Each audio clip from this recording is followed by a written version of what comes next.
Assalamualaikum warahmatullahi wabarakatuh. Waalaikumsalam warahmatullahi wabarakatuh.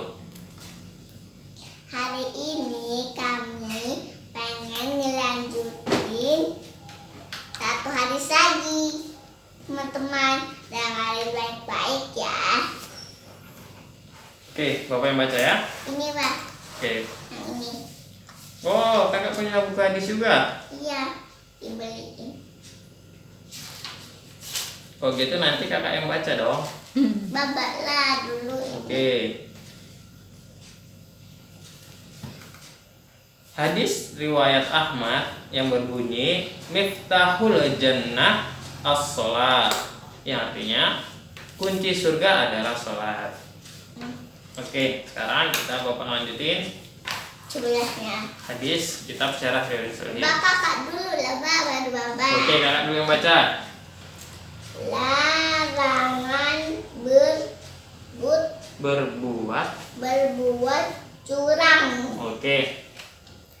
Man ghasyana falai samina. Artinya siapa yang curang bukan golongan kami. Masya Allah, hadis riwayatmu. Muslim. Oke. Ini ada. Oke. Ini ada mau. Kunci surga la yadkhulu jannata wala bakhilun wala manna'u. Oke. Artinya tidak akan masuk surga orang yang suka menipu, pelit, dan mengungkit pemberian. Hadis riwayat siapa? At-Tirmizi. Hadis riwayat Tirmizi. Ini Oke. memutus tali persaudaraan. Dia nangis karena dia gak mau itu persaudaraan, tali persaudaraan. Oke. Dia nangis. Baik, baca di sana. La yadkhulun jannata qati'un. Artinya Oke. La yadkhulul jannah qati'un. artinya tidak akan masuk surga pemutus tali persaudaraan. Udah ini. Enggak. Sekarang ini ucapkan salam. Assalamu qoblal kalam. Ucap salam sebelum bicara. Hadis riwayat Bukhari. Sesuai dengan Niat. Iman. Innama a'malu binniyat. Setiap amal sesuai dengan niat. Oke. Ya. Nah, sekarang dengerin kita baca dari kitab Syarah Riyadhus Shalihin ya. Sekali lagi ya Pak Tunggu. Sekali lagi teman-teman, Kalisa ingin membacakan hadis-hadis dari bukunya. Tidak sayang manusia, la yarham Mullah man la yarham nasa. Nas. Tidak disayang sayang Allah orang yang tidak sayang kepada manusia. Manusia kan juga kucing kan, Pak? Kucing juga perlu sayang. Kucing itu kan juga manusia kan, ya? Bukan, kucing adalah hewan. Makhluk Allah. Tapi ini Iya, katanya kan tapi disayang. kucing itu tetap harus kita sayangin karena itu adalah makhluk Allah Subhanahu wa taala. Subhanallah. Sekali lagi boleh?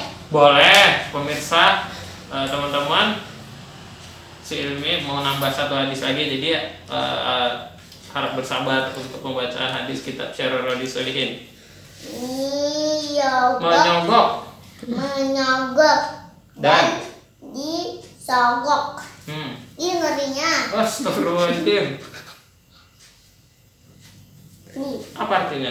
Coba baca hadisnya. La'ana Rasulullah Sallallahu alaihi wasallam. Rasulullah sallallahu alaihi wasallam wasalama rasyai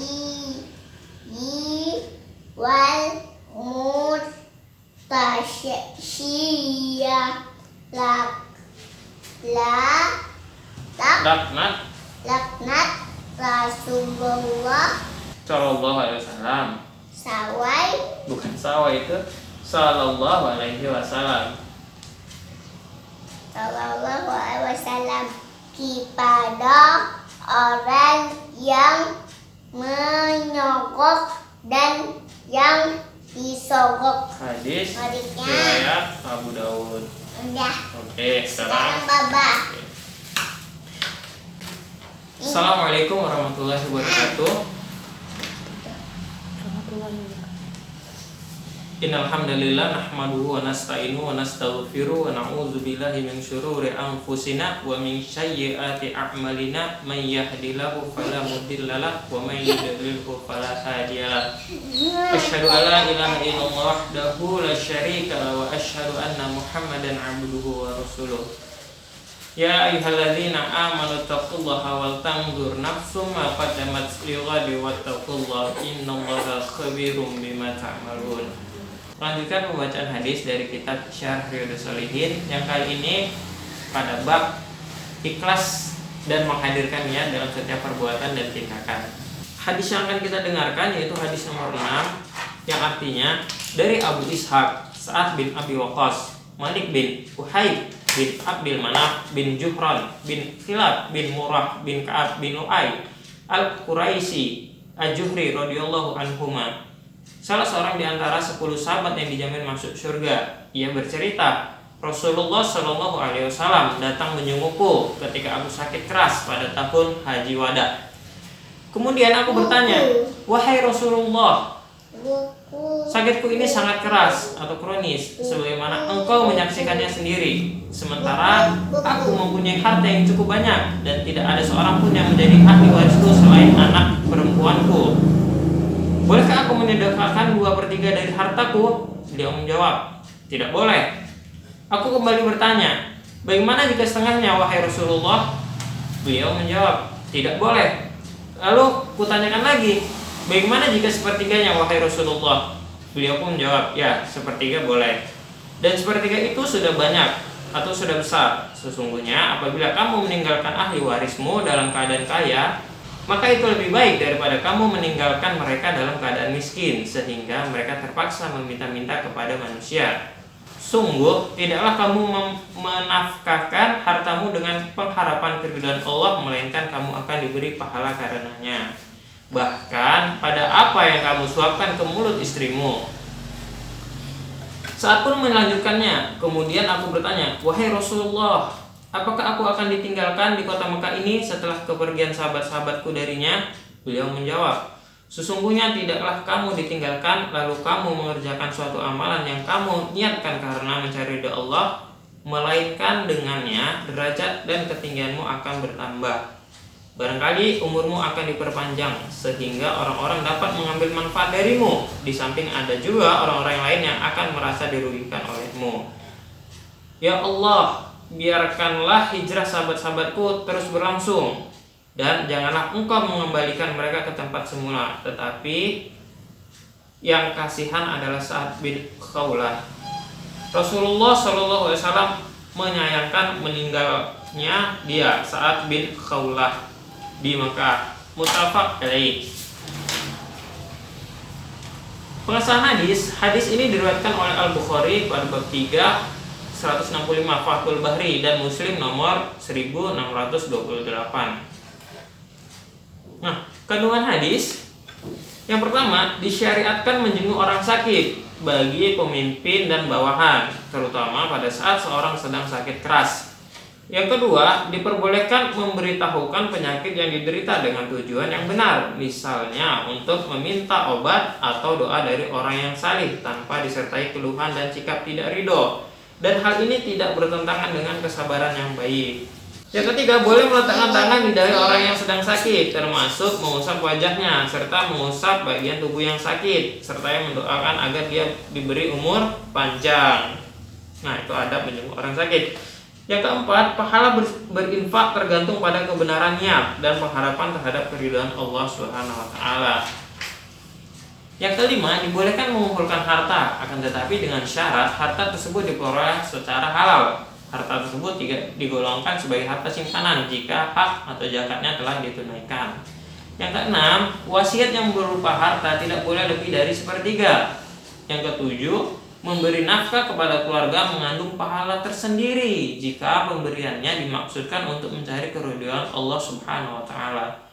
Yang kedelapan, berbagai kebaikan dan ketaatan yang tidak bisa dikerjakan bisa diganti dengan amal lainnya, yaitu dalam hal pahala dan balasannya. 9.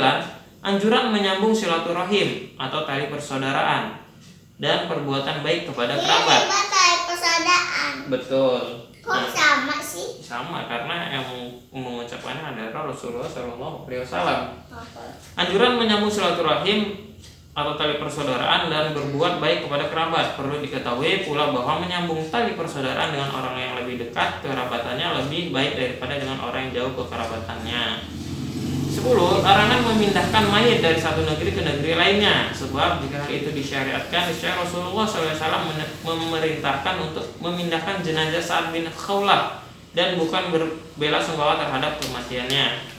Dan yang 11, menjelaskan kaidah usul saddul ladzi ri'ah atau mencegah sarana yang berpotensi kepada keburukan. Dasar penetapannya adalah sabda Rasulullah SAW, wala taruddahum ala aqabihim, dan janganlah engkau mengembalikan mereka ke tempat semula. Hal ini ditegaskan agar tidak ada seorang muslim pun yang menjadikan sakit sebagai sarana alasan untuk mencintai negeri dan kampung halamannya yang telah ditinggalkannya.